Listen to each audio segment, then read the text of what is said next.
جی دوستو، میں ہوں عبدالباسط اور آپ دیکھ رہے ہیں کلیڈوسکوپ۔ گزشتہ روز یعنی 21 جون کو بھارت کے national security advisor Ajit Doval نے ایک انٹرویو دیا ANI کو۔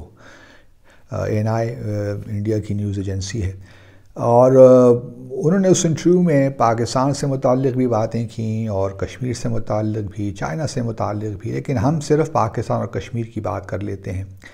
پاکستان کی جب بات ہوئی اور جب یہ کہا کہ بھئی دہشت گردی کے حوالے سے بات ہوئی، تو پاکستان سے متعلق انہوں نے کہا کہ دیکھیے جی، یہ جو کب وار ہوگی، کب پیس ہوگا، اس کا فیصلہ تو بھارت کرے گا۔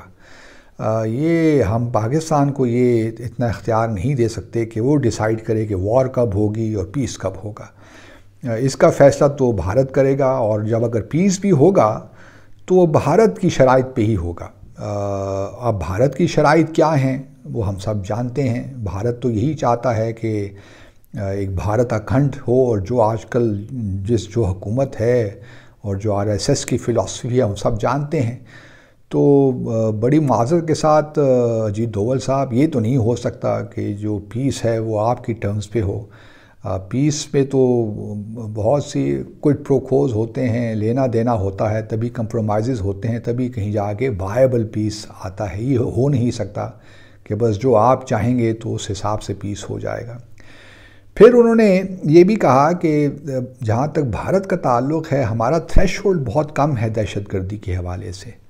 چلیں، تھریش ہولڈ کم ہے لیکن کچھ نہ کچھ موجود تو ہے۔ دوسری طرف پاکستان کا جہاں تک معاملہ ہے، ہمارے ہاں تو زیرو ٹالرنس ہے جہاں تک دہشت گردی، اور ہماری ہمیشہ سے یہ پالیسی رہی ہے۔ چونکہ آپ کا تھریش ہولڈ کم ہے، اس میں کچھ نہ کچھ اسپیس دہشت گردی کے لیے ہے، تو اس لیے آپ پاکستان میں دہشت گردی کروانے کا کوئی موقع ہاتھ سے جانے نہیں دیتے۔ اور جتنی بھی ہمارے ہاں پروسکرائبڈ آرگنائزیشنز ہیں، TTP سے لے کر بلوچستان لبریشن آرمی اور ریپبلکن آرمی، سب کو آپ کی سپورٹ حاصل ہے۔ اور یہ بھی ممکن ہے کہ ان آرگنائزیشنز کے جو فٹ سولجرز ہیں ان کو معلوم بھی نہ ہو کہ وہ کس کے لیے استعمال ہو رہے ہیں، لیکن یہ حقیقت ہے۔ اور ہمیں کمانڈر کلبھوشن جادیو کا بھی معاملہ یاد ہے، کس طرح وہ چابہار سے آتا تھا۔ لیکن اس کے علاوہ ابھی 2 روز پہلے ہی پاکستان نے ایک نام دیا یونائٹڈ نیشن سیکیورٹی کونسل، جو 1267 کمیٹی ہے، کہ ایک بھارتی باشندہ ہے، اس کا نام ہے گوبندا پتنائک ڈگی ولاس۔ اس نے دہشت گردی کی کارروائیاں کیں، کیونکہ یہ افغانستان میں بھارت کے انجینئر کے طور پہ کام کرتا تھا۔ وہ تو خیر ایک کور تھا، لیکن اصل میں یہ دہشت گرد تھا اور را کا ایجنٹ تھا۔ اور اس نے 13 جولائی 2018 کو بلوچستان مستونگ کے علاقے میں وہاں پہ دہشت گردی کی کروائی، اور اس کے نتیجے میں 160 پاکستانی شہری شہید ہوئے اور 200 سے زیادہ زخمی ہوئے۔ اسی طرح اگست کے مہینے میں اس نے دلبندین کے علاقے میں بلوچستان ہی میں ایک بس پہ سوسائڈ حملہ کروایا، اور اس میں چائنیز باشندے ہلاک ہوئے۔ اور اس میں یہ اور بھی کئی جو ہے دہشت گردی کے واقعات ملوث ہے۔ اور جب پاکستان نے یہ 2 روز پہلے یہ نام پیش کیا کہ اس کو ٹیررسٹ ڈیزیگنیٹ کیا جائے، تو بھارت نے اس پہ ٹیکنیکل ہولڈ لگا دیا کچھ اور ممالک کے ساتھ مل کر۔ تو یہ تو حالات ہیں اجیت دوول صاحب۔ چونکہ جب پاکستان کا ذکر آتا ہے یا پاکستان کا معاملہ آتا ہے تو دہشت گردی تو آپ کھلے عام کرتے ہیں، اور کلبھوشن جادیو سے لے کر اب یہ ڈگی ولاس تک کا بالکل معاملہ کلیئر ہے کہ آپ کی پالیسی ہے کیا۔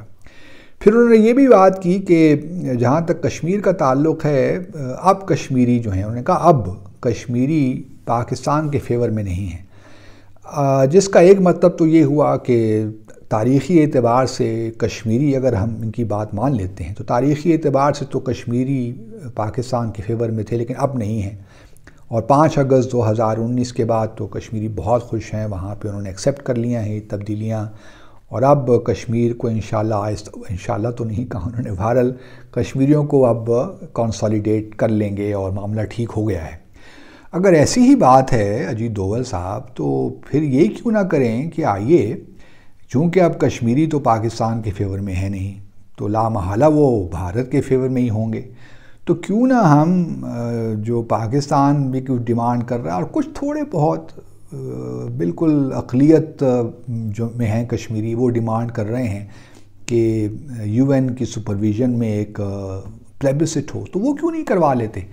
اگر پلیبسٹ ہو جائے گا تو یہ تمام معاملہ ہی ختم ہو جائے گا، اور آپ اگر کشمیری آپ کے حق میں فیصلہ کر لیتے ہیں تو بسم اللہ، پاکستان کو تو کوئی اعتراض نہیں ہوگا۔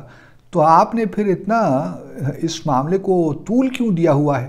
یہ ضرورت ہی آپ کو کیوں پڑی 5 اگست 2019 کے آپ غیر قانونی، غیر آئینی، غیر اخلاقی اور یو این سیکیورٹی کونسل کی جو ہے ریزولوشنز کے خلاف یہ اقدامات لیں؟ چلے مان لیتے ہیں کہ وہ آپ نے کیا، آپ کی ایک پالیسی تھی، اور اب کشمیری بڑے خوش ہیں، تو آئیے مل بیٹھتے ہیں اور ڈیسائیڈ کر لیتے ہیں کہ پلیبسٹ کس طرح ہو۔ یو این کا ٹیمپلیٹ موجود ہے اور اس ٹیمپلیٹ کے مطابق چلتے ہیں، اور جموں اور کشمیر میں ایک پلیبسٹ ارینج کروا دیتے ہیں یو این کے تحت، اور جو فیصلہ کشمیری کریں گے آپ بھی اس بات کا وعدہ کریں، اور پاکستان تو خیر بالکل تیار ہی ہے کہ ہم جو بھی نتائج اس کے نکلیں گے ہم اسے قبول کریں گے۔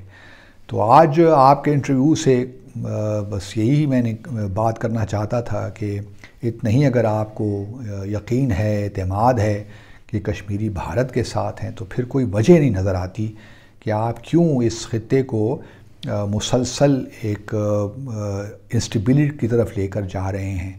چاہیے تو یہ کہ آپ اس ریجن کے سب سے بڑا ملک ہیں، آپ کو تو چاہیے یہاں پہ ایک تعاون کی فضا قائم ہو، امن آئے، جو ڈسپیوٹس ہیں وہ حل ہوں، تاکہ جو اقتصادی اور معاشی ترقی کی راہیں وہ کھلیں یہاں کے لوگوں کے لیے۔ تو آپ کیوں یہ اقدام نہیں کرتے کہ چلیے پلیبسٹ کروا لیں؟ اور چونکہ اب کشمیری سارے آپ کے ساتھ ہی ہیں تو آپ کو اس بات کا بھی شک نہیں رہنا چاہیے، یا احتمال نہیں ہونا چاہیے کشمیری پاکستان کے حق میں فیصلہ دے دیں گے، تو فیصلہ تو آپ کے حق ہی میں آنا ہے۔ اور تو یہ تو بڑا زبردست ہے، ون ون سچویشن ہے آپ کے لیے کہ کشمیر بھی آپ کو مل جائے گا، اور پھر آپ جو ہیں بحیثیت اس ریجن کے بڑے ملک کے، آپ کے لیے اور ترقی کی راہیں کھل جائیں گی۔